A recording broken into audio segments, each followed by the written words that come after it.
Hello Capricorn, thank you for joining me for your weekly forecast for the Sun or the Ascendant for week commencing the 10th of September. Pluto in your sign. Wow, what a galvanising influence that's been since 2008. If you were born anywhere up to the 20th degree of Capricorn, I think it's had a radical impact on you at some stage since then. If you're in the last third of Capricorn, from 21 through till 30 degrees, perhaps the pleasure's still to come, unless you've got other inner planets which Pluto has been transiting across, and that is entirely possible. But this week, Pluto continues to enjoy that gorgeous link with Jupiter that's been prevalent the last few weeks. Your ability to network, see the bigger picture, connect with people who are not necessarily influential in a more physical sense. These are people that you can connect to in a more spiritual or enlightened sense. People would cheer you up or enjoy cheering on the sports team with you if you're into soccer or you're into American football or whatever sport. But seriously, some kind of connectivity has really been activated of late, which is really exciting. And of course, you've had Mars exalted in your sign, being a bit of a cheerleader for you too since the middle of last month. Now Mars is going to say au revoir this week on Wednesday, move back into Aquarius, put the emphasis back on resources. But at the end of last week there was a sensational new moon in your sister Earth sign of Virgo. But that links into Pluto in your sign and also Jupiter, and that continues to be the case this week. So what does this point to, Capricorn? It points to an opportunity for change. If you're someone who's very hidebound and really likes your routines, your traditions, and feels very comforted by keeping your life in a fairly stable and consistent way, this change could work out in some fascinating manners. For example, someone else could create some kind of change in your life, not necessarily negatively, it could be very positively. Or it could be that changes come from the fact that you think of different holiday destinations, or your goals shift a bit away from more material hopes into more expansive ones in terms of the way you think or travel, for example. And you can be at the very core of this. So if it's a course you're going on for personal development, or you're doing some kind of study, perhaps by distance learning, or you're applying to a higher educational institution, none of this would be a surprise this week. But might there be some doubts? Well, there might, actually, because Neptune, the planet of dreams, is going to be in opposition to the Sun on Monday and in opposition to Mercury in Virgo in the latter part of this week. So conversation can lead to discourse, and your desire to raise the vibration in your existence, which I think is going to be really strong, could be countered by a part of you that's fearful about change, or it could be voices that come in from outside. We all know through social media particularly, there's such a white noise that can get in our heads of lots of different influences, not all negative either, just so much information. And I think you need to be very selective about what you're reading up about on your sources of information, but also what the benefit of this is to you personally. Because Mars moving back into Aquarius asks you to see some tangible benefits. Now, it is going to be resuming its squabble with Uranus, which has been off and on since the second week of May. And this tete-a-tete is going to go on until the 26th of this month. This could make you more impulsive about spending money, but also more assertive about reinforcing your boundaries around your resources with anyone you're close to. But Venus, of course, also moved at the end of last week into a lovely location. If you are single, I would get out and network. It really is the case of the more the merrier. You might be really surprised about who you strike up a conversation with, and you could have a really quite strong charismatic connection to someone. It could be very pulse racing stuff. Whether it would last, Venus opposite Uranus squared up by Mars, that's another matter. Live in the moment. If you both want the same thing, why not? If you both want different things, then no. Be open about it. Uranus asks us to be open. For you, he is asking you to be open about the things that bring joy.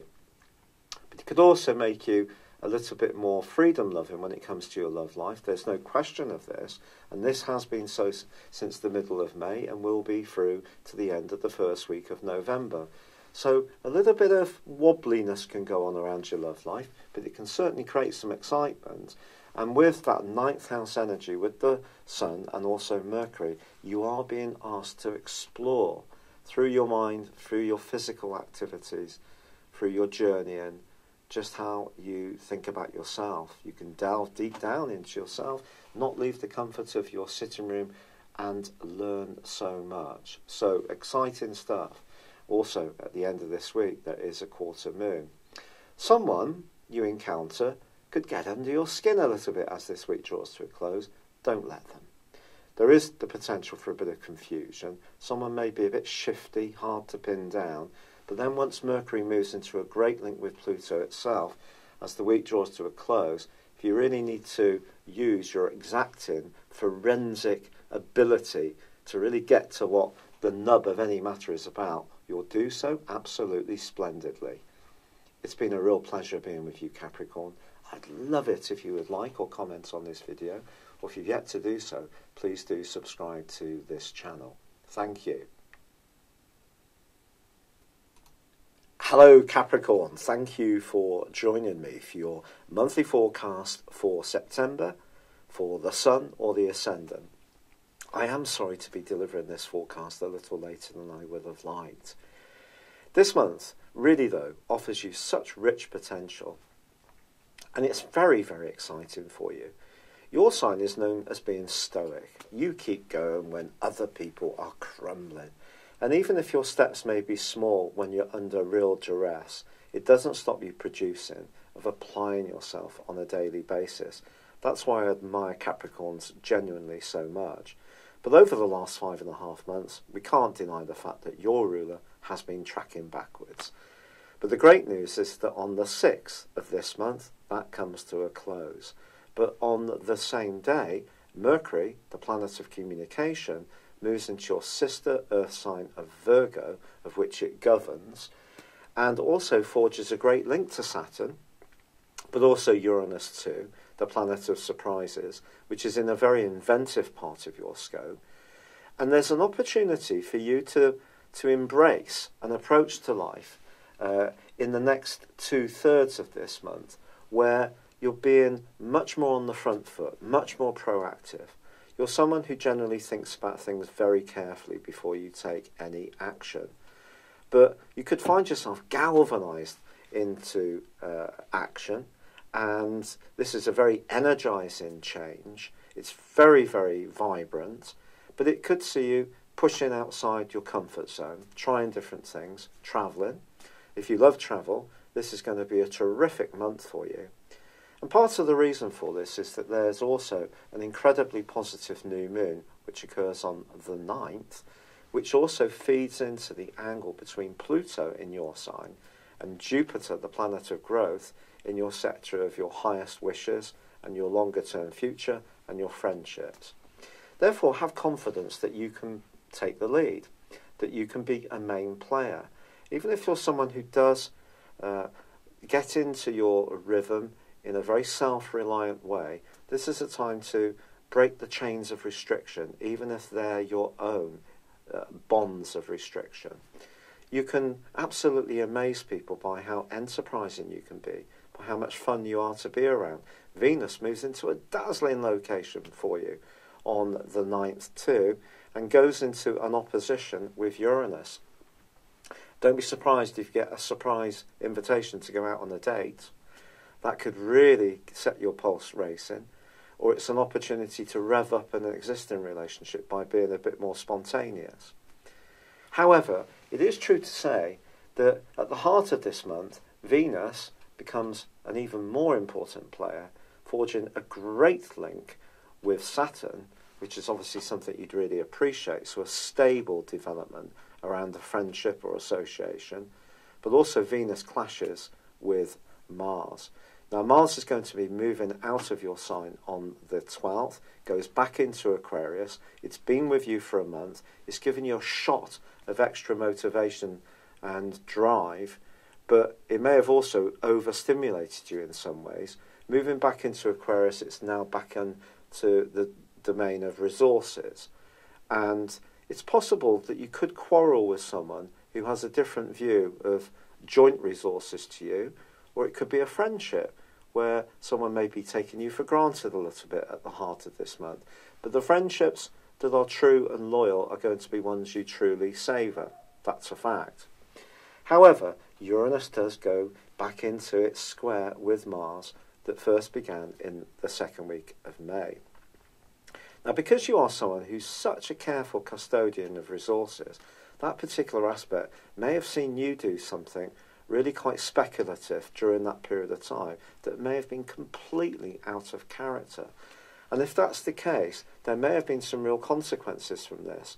Perhaps you spent money on something that didn't have any tangible value, completely out of character for you. Or you got involved in a relationship that was lusty but had no chance of ever going anywhere. Or perhaps you've been overly generous to somebody around you, cut them too much slack, given them too much freedom around your resources. If any of this rings true for you, the chances are there can be an echo of it again this month. However, there is an opportunity with the transition of Mercury and the Sun to the top of your horoscope on the 22nd and the 23rd to bring to bear your natural Capricornian energies, and that's your sense of responsibility, your appreciation of tradition. It doesn't make you dyed in the wool. You can be just as fun as the next person. In fact, for most Capricorns, the older you get, the more humorous you become. And I think Capricorns probably have the best sense of humour in the Zodiac. I really do. Because when you were younger, the chances were there was a degree of shyness or timidity, or perhaps you were shaped very much by the values of the family setup that you were forged in. But as you've got older, when you really do let go, just brilliant fun. And there's an opportunity to use your sense of fun, but also your sense of responsibility to great effect in the last third of this month. But I can't hide the fact, Capricorn, that there is a stinker of a full moon on the 24th. Now, I'm not sure if other astrologers will be quite as frank as that, but essentially it's in the sign of Aries, which for you is about emotion, and it's going to be squared up by Saturn. Now, Saturn may no longer be retrograde, but it's still going to be with you for another approximately a year and 3/4, and therefore, whatever your age, it is going to be like a mini Saturn return.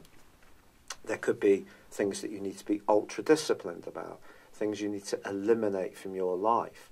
But around an emotional situation, around a family dynamic, around where you live, there may be some kind of threat or difficulty which is very hard to ignore as this month draws to a close. And perhaps part of it is that you're so focused on the big picture and driving your goals and ambitions forwards that you take your eye off your own emotional needs.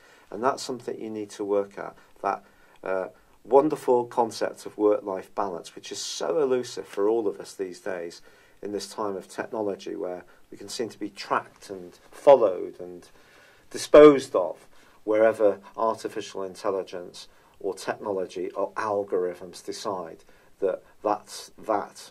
And it's hard to just get those moments of peace and tranquility, of kickback, not agree to do overtime to please a boss who may have you on a temporary contract, or you may work for yourself.